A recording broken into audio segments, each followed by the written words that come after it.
वर्षाची मुलगी आहे. बर. आणि ती कोळे गल्लीत राहणारी आहे. आणि ती म्हणते असं बरं का सर, मी इथंच आहे तिच्यासोबत आता. हॉस्पिटलमध्ये आयसीयू युनिटमध्ये नाही ती सध्या. तर तिचं म्हणणं असं आहे की ती कोळे गल्लीमधून पाणीपुरी खाण्यासाठी तिकडे गेली होती चप्पल लाईनकडे.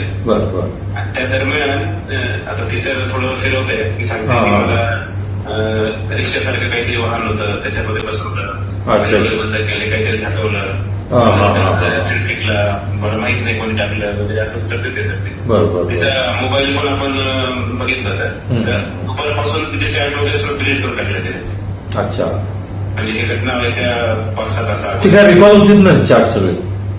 हो सर, ते करूयात ना सर. ती मुलं कोणाला जरा बघावं लागतील बरं का. ते सीसीटीव्ही सगळे मी टीम बनवलेले आहे आम्ही. पहिलेच प्रकरण झालं पाहिजे. पहिलंच आहे ना सर, असं नाही झालं. जरा बघा, थोडंच लक्ष घालून करावं लागेल.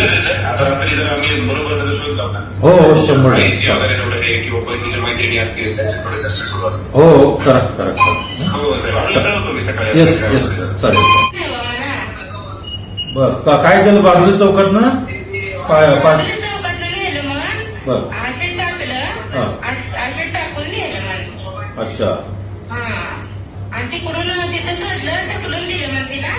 आणि वडणी गुंडाळी मग तिला काय दिसलं नाही. तोंडावर टाकलं असेल, मग तिला दिसलं नाही. मग तिथल्या माणसाने पाणी वरत्यावर आम्हाला फोन आला एका बाईचा स्टँडवरनं, तुमच्या पोरीचं ऍक्सिडेंट झालं म्हणून. तिनं बाजूला चौक सांगायची, बसले चौक सांगितला. अच्छा. मग आम्ही बसले चौकात गेलो. मग एका मुलाचा फोन आला तिथं जमा झाली माणसं.